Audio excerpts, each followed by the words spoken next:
UK हम में किसने यूके में कहा? यू यूके में फरहान जो वानी को ट्यूब किसने बॉम्बिंग कहा हुई था? थी, उसके आतंकवादियों का संबंध यहीं से मिला था।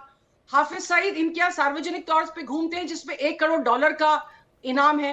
तो हम कितने सबूत दें और हम क्यों एक्सप्लेन करें? देखिए, चाहे कोई भी एजेंसी मार रही हो, रॉ को बहुत सारे और भी काम है, उसको यही काम नहीं है कि ये जो छोट भैया जो आतंकवादी हैं उनके आप पीछे सरासर लेके गलत घूमते रहे। बयानी कर रही हैं, ये तो आप इनकी आपसी सरासर रंजिशें हैं सट्टेबाजी जो कर शायद रही सड़कों हैं। पे दिख रही हैं। और आपके आपको शो जो में टिप नैना जी दिया गया है ना, 3 दिन बस टिप पहले बेचने वाला खुद ईसाई, जो इनके मुखट्टू और पीएलएम के जो तबाह आदमी। इशाक साहब आते हैं, मैंने आपको ये उन्होंने स्क्रिप्ट लिख मेरे के से दी है। डिबेट में कहा था, वो डिबेट झूठाई आप दिखा नालायक दीजिएगा आदमी ने कि ये आपको जो स्क्रिप्ट लिख के आपस दिया में है, खून खराबा तो होता है ये फैक्ट एंड फिगर के अरे साथ चुनावों सज्जाद, के दौरान बंद वो सज्जाद किस करें। तरह। सुनिए ना, सुनिए सुनिए, यहाँ पर स्क्रिप्ट लिखने का जो काम है वो शो के प्रोड्यूसर कर देते हैं और मैं उसको अपने तरीके से बता देती हूँ। यहाँ पे जो गेस्ट बैठे ना वो अपना अनुभव, वो तमाम किताबों को पढ़कर अपने अनुभव के साथ में चीज़ों को ज़रूर साझा करते हैं। मैं रुख करती हूँ। पाकिस्तान से एक और खास मेहमान, भू राजनीतिक विशेषज्ञ के तौर पर डॉक्टर रजा काशिफ जी भी मेरे साथ कनेक्ट हो चुके हैं। रजा जी, बहुत स्वागत है आपका बड़े लंबे अंतराल के बाद में। अच्छा, मुझे एक बात बताइएगा, हर मंच पर हम पाकिस्तान की तरफ से सुनते रहे कि भाई वो विक्टिम है, आतंकवाद का दंश झेल रहा है, आतंकवाद से वो प्रताड़ित है, लेकिन आप ही के एक इलाके के एक आतंकवादी हैं, उनकी तरफ से बाकायदा इस बात को मेंशन किया गया। पाकिस्तान के कराची, पेशावर, रावलपिंडी, मुजफ्फराबाद में सालों से ये आतंकवादी रह रहे हैं, उनका बाल भी बाका नहीं हुआ। या फिर यही जो आपके महोदय हैं हमारी नज़र में या दुनिया की नज़र में आतंकवादी आपके अपने प्रिय, उन्होंने लंबा चिट्टा खोल दिया कि चुन चुनकर आतंकियों को, साथियों को मारा जा रहा है। जी बहुत शुक्रिया।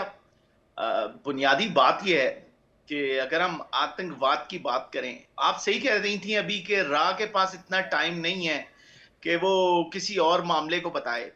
तो रॉ की तो देखें ये हालात है ना कि जिसे मैं अक्सर रावण कहता हूँ। रावण आपको पता है कि मैं चूंकि क्षत्रिय हूँ और जानते हैं आप देखें मैं तो रावण को, क्षत्रिय, बुद्धिमान, डीएनए सबसे बड़ा ज्ञाता, लेकिन मैं एक पाकिस्तानी नागरिक हूँ, आप एक भारतीय हैं। बस 47 के बाद ये फर्क पड़ा है। तो थोड़ी थोड़ी हमारी सिमिलरिटीज तो है ना, कुछ तो हम अच्छा प्यार से कहा। भी बात कर सकते हैं। तो बताइए। देखें, बात ये थी कि रात तो ताशकंद में देखे ना 11 जनवरी को जब शास्त्री का मर्डर हो जाता है तो उसको भी नहीं बचा सके, कुछ भी नहीं कर सके। अब आप ये ना कह दीजिएगा उस वक्त तो रात बनी नहीं थी। तो देखें, नहीं बनी थी तो ये किसकी गलती है?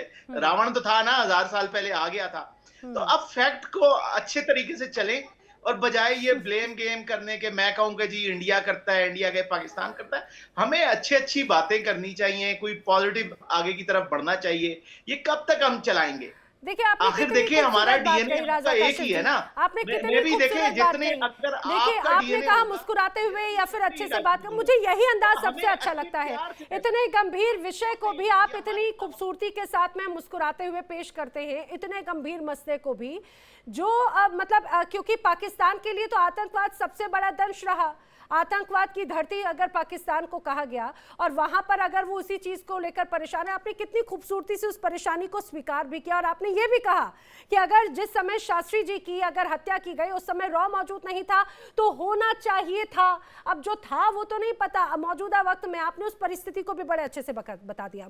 अब आप मुझे बता दीजिए कि आखिर पाकिस्तान की सुरक्षा एजेंसी कहाँ है? आपकी so called world class ISI कहाँ व्यस्त है?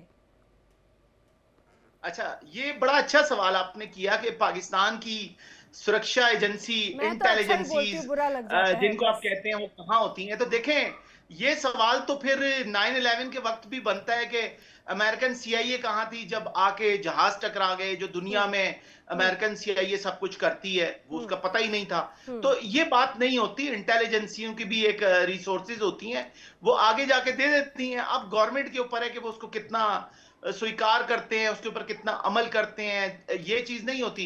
हमेशा इंटेलिजेंसी उसके पास, हर मुल्क की इंटेल के पास कोई खबरें होती हैं और सबके पास होती हैं। और एक और चीज को भी अंडरस्टैंड करें कि आज आपको ये सोचना होगा कि भारत कहां खड़ा है और बाकी ये कह देना कि पाकिस्तान की सरजमीन आतंकवाद है। तो पाकिस्तान की सरजमीन जो जमीन है ये तो भारत ने 47 में नेहरू ने उठा के दी ना। नेहरू ना मानते कि भाई मैं नहीं मानता, मैं कायदे आजम मोहम्मद अली जिन्ना को मैं दे रहा हूं क़यादत, लीडरशिप दे रहा हूं इंडिया की, नहीं दिया। अच्छा ठीक हिस्ट्री में है, लिखा है ना। अच्छा ठीक है। मैं गांधी मलिक जी, अगर ये धरती के बंटवारे को लेकर, एक जमीन के बंटवारे को लेकर अगर यहाँ पर ये बात कह रहे हैं, तो मुझे इस बात को जरा समझाने की कोशिश कीजिएगा। एक परिवार के दो लड़के, एक थोड़ा संपन्न, दोनों को बराबर बराबर में ये कहा जाए संपत्ति मिली। एक थोड़ा नॉटी था, उसने अपनी उस तमाम चीजों को, अपनी अय्याशी, अपनी ये कहा जाए कि बगैर गलत प्लानिंग, गलत नीतियों की वजह से बर्बाद कर दिया, और उसने उस इन्वेस्टमेंट, दूसरे वाले ने इस इन्वेस्टमेंट के साथ में 100 का 1000 या करोड़ों बना लिया। तो इसमें नालायकी किसकी थी, गलती किसकी थी? 1000 से 100 करोड़ बनाने वाले की, या 1000 से 0 पर लेकर आने वाले की? मैं बता रहा हूँ ना, गलती सारी नेहरू की है। मैं आपको बताऊं, हाँ, पाकिस्तान बना नेहरू की वजह। 2026 में अगर पाकिस्तान में आतंकवादी मारे गए तो आपको गलती नजर आ रही है पंडित जवाहरलाल नेहरू की। अगर पाकिस्तान भुखमरी की दहलीज पर है, 2026 में अपना 80वां स्वतंत्रता दिवस मनाने की तैयारी कर रहा है, तो उसमें गलती है पंडित जवाहरलाल नेहरू की। अगर पाकिस्तान के पास में इतना कर्जा है, चारों तरफ से आतंकवादियों से घिरा हुआ है क्योंकि प्रेम उन्हें है, तो उसमें हिंदुस्तान की गलती है। पीओके में अगर जनता अपनी सड़कों पर उतर आई है अपनी मूलभूत तमाम मांगों को लेकर, तो उसमें गलती है आज से 80 साल पहले की। वाह वाह वाह, क्या तर्क दे रहे हैं। पानी पीजिएगा जवाब, क्योंकि आपको देना पड़ेगा पानी पीकर। एसके मलिक साहब। नैना जी देखिए, डॉक्टर रजा कासिफ जो बोल रहे हैं, मैं उनकी चीजों को एक एक ना जाके थोड़ा सा मैं उसको सार के रूप में बोलता हूं। देखिए रजा कासिफ साहब, आप, मैं समझता हूं कि अच्छे से पत्रकार है, आपने इतिहास को अच्छी तरह से पढ़ा होगा। 1930 से लेकर 46 तक की एक्टिविटी देखिए, 46 तक 16 साल की। वही एक कवि जो कहते थे कि हिंदुस्तान के बारे में कसीदे पढ़ते थे, यानी इकबाल, है ना। इकबाल ने फिर क्या कहा, ये आप जान लीजिए, मैं एक एक कहूंगा तो लंबी हो जाएगी डिबेट। जो आदमी भारत को सारे जहां से हिंदुस्तान हमारा बोलता था, वो ही पाकिस्तान के लिए एक तरह से लॉबिंग करने लगा। और रही बात ये भारत का विभाजन, देखिए मैं ऐसा आदमी नहीं हूं जो बटर बटर करके घुमाएगा। दो ही मेन कारण थे, एक तो जिन्ना की प्रधानमंत्री बनने की चाहत, और इधर भी चाहत थी। दूसरी बात, हिंदुओं के प्रति घृणा पूरी तरह से ये कह देना कि मुसलमान हिंदू के साथ नहीं रह सकता। सारी कहानी यहां पे थी। 46 के इलेक्शन हुए थे, 95 वोट इस बात के लिए हुआ था कि मुसलमान हिंदू के साथ नहीं रह सकता। इस झूठ को, प्रपंच को कितना भी घुमा के बोल लो, और यही कहानी, ये चलो बाउंड्री खिंच गई, लैंड मास हो गए, 2 हो गए कासिफ साहब। उसके बाद अगर जनता ये कहती कि नहीं ठीक है, हम अलग अलग हो गए, हमको साथ रहना चाहिए, हुआ क्या, आपके यहां पे जो एक तरह से जिहादी मानसिकता पैनक पर उसको एक तरह से डेवलप किया गया इन ए सिस्टमेटिक वे, राजा के थ्रू। राजा का मतलब जो आपके प्रीमियर रहे, चाहे वो प्राइम मिनिस्टर कहलाए या प्रेसिडेंट कहलाए या जिया कहलाए, कहने का मतलब है मार्शल लॉ वहां पे हो। अगर वो जहनियत ठीक हो जाती, आज आपके बच्चे हमारे बच्चों के साथ एक अच्छी बात कर रहे होते, ये नहीं होती। और दूसरी बात ये सारी कहानी है, जैसे ही आजादी मिली, आप तो हमसे आगे थे जीडीपी में, हमने पैसे भी दे दिए थे करोड़ों रुपए, तब जाके आप हथियार दुनिया से वर्ल्ड वॉर 2 के हथियार खरीदे थे बचे हुए, और हम थे बेवकूफ इस चक्कर में रहे कि हमारे भाई हैं और हमसे कट के अलग हुए थे, इनको सपोर्ट किया जाए, हमने हुए ना। तो कासिफ साहब देखिए, सच्चाई का सामना करें, और सच्चाई के सामने से अगर आप अपनी जनरेशन को अभी भी ठीक करना शुरू करेंगे, तो सबसे पहले ये जितने मौलवी उठा के इनको अरब सागर में फेंकिए इनको वहां से, क्योंकि तब आपके बच्चे अच्छे बनेंगे, अच्छे सिटीजन बनेंगे, पाकिस्तान की भी अच्छी बात करेंगे, वर्ल्ड लेवल पे सोच रखेंगे एक, और तब जाके पाकिस्तान की स्टैंडिंग बनेगी। तब आप कटोरा लेके, वो देश नहीं होगा जहां प्राइम मिनिस्टर खुलेआम स्वीकारता है कि मेरे पास अलग अलग साइज के कटोरे हैं, मैं जिस देश में जाता हूं उसी साइज का कटोरा निकाल लेता हूं। ये बात आप समझिए, बात को हम यूं घूमते रहेंगे चारों तरफ को, Bush beating around the Bush. जल्दी से जी जी जी सज्जाद। देखिए नैना, संजीदा बात जो है वो मैं चाहूंगा, बिल्कुल ठीक कहा राजा साहब ने। राजा साहब बस ये कि थोड़े से दिल के मासूम इंसान है, तो वो अपने ख्यालात के आईने से सबको देख रहे हैं। राजा साहब, आपने जो बात की थी ना, हमने जो है नेहरू से जो है वो डंके की चोट पर जो है 2 नेशन थ्योरी के तहत, और आज ये साबित हो रहा है। असम देख लें, गुजरात में कत्लो गारत देख लें, आज त्रिपुरा में, सुने ना, सुनिए, publicity is a completely propaganda. देखिए नैना जी, मेरी बात सुनिए, नॉर्थ ईस्ट के अंदर बात सुनिए, प्रोपेगेंडा हुआ तो काउंटर कर लीजिएगा। मुझे सीधी सी बात। मालिक सर मैं आपको बता देती हूँ, ठीक है, पहले सज्जाद की बात पूरी होने देते, पूरी दुनिया के सामने तस्वीरें झूठी थोड़ा हो जाएंगी।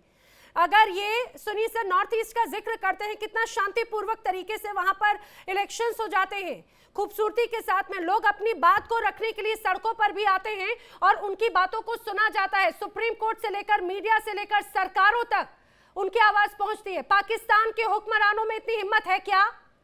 आपके पीओके में, बलूचिस्तान में, खैबर पख्तूनख्वा में जो लोग सड़कों पर उतर आते हैं, आप तो गोलियों से भून देते हैं, तो आपकी जुबान से तो बातें शोभा नहीं देती। सज्जाद, बोलिएगा अपनी बात, क्या कहना चाह रहे हो? जी हाँ, नैना, वो बिल्कुल आप ठीक कह रही है। वो लोग जो है वो चाय की जगह पे जो है वो दूध पीते हैं और खाने की जगह पर जो है वो शहद खाते हैं, वो तो सारी दुनिया को पता है। अच्छा, बात ये है कि आप अभी थोड़ी देर पहले आपकी पूरी गुफ्तगू में धुरिंदर, धर्मेंद्र और नरेंद्र, ये 3 चीजों जो आपकी गुफ्तगू का महवर था। मुझे आप बताएं, क्या ये जो राजौरी में भी कोई धर्मेंद्र फिर रहा है, कोई धुरिंदर है? राजौरी में भी कोई धुरिंदर है? ये कुलगाम में भी कोई धुरिंदर था जिसने ये तुम्हारे छोड़े हुए सपोले अभी बिल से बाहर निकल रहे हैं, दोबारा से अपने अपने बिल से बाहर निकलने की कोशिश कर रहे हैं, उनका फन कुचला जाएगा। पहलगाम में भी धुरिंदर था ना, पहलगाम में भी धुरिंदर था, कुलगाम में भी धुरिंदर था, राजौरी में भी धुरिंदर था, तो फिर धुरिंदर यहाँ पर भी होगा ना। में जितने आ रहे तुम्हारे भेजे हुए हैं, कहाँ से आगे उपयोग? तुम लोग भेजते हो उनको, और तुम शांत रहे क्योंकि तुम्हारा फन लास्ट ईयर कुचला गया था ना। अरे मिस्टर ठुकाई लास्ट ईयर की ठुकाई 1 साल में भूल गए, 1 साल के अंदर भूल जाते तुम लोग, और उसके बाद फिर आपको छोड़ दिया ना, आपको छोड़ेंगे नहीं। चाहे जितने तुम छोड़ दो, मार के तुम्हारे हैंड ओवर करेंगे, तुम्हें गिफ्ट करेंगे, समझे? गिफ्ट करेंगे तुम्हें, उनको पैक करके तुम्हें गिफ्ट करेंगे। और तुम एस के मालिक सर, नाराज होने वाली बात नहीं है। सज्जाद, देखिए, हर चीज में अगर जिन शब्दों का इस्तेमाल किया जाता है, कई बार कुछ सांकेतिक और कूटनीतिक तरीके से भी जवाब होते हैं। कई बार हर समस्या का समाधान सिर्फ एक नहीं होता। हिमांशी जी, क्या मैं गलत कह रही हूँ? और उस समस्या का समाधान अब तो इनके सो कॉल्ड जो फादर हैं उनकी तरफ से भी आने लगा है। ये जिनके नाम पर बहुत उछलने की कोशिश कर रहे थे, आज तो उन्होंने एकदम चाय में मक्खी की तरह उखाड़ कर फेंक दिया। और जरा इनको बताइएगा, ये जो पूरी लिस्ट आई थी, बस एक और, ये जो पूरी लिस्ट आई थी आतंकियों को ढेर करने की, इससे ये तो स्पष्ट हो जाता है, पहले तो आम बाशिंदों के लिए पाकिस्तान सुरक्षित नहीं था आतंकवाद की वजह से, अब पाकिस्तान आतंकवादियों के लिए भी सुरक्षित नहीं है। इससे ज्यादा हंसने वाली बात और क्या होगी? देखिए, मेरा क्वेश्चन ये नहीं है कि आतंकवादी मारे क्यों जा रहे हैं, मेरा ये क्वेश्चन है कि वो सारे आतंकवादी पाकिस्तान में ही क्यों मिल रहे हैं।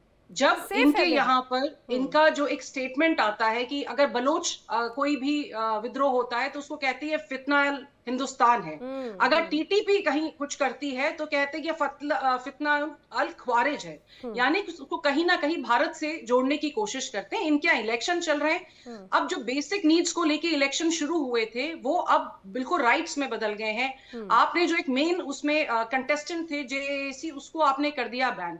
आपको एयरपोर्ट्स बनाने चाहिए थे, हॉस्पिटल्स बनाने चाहिए थे, वो आपके पास में है नहीं।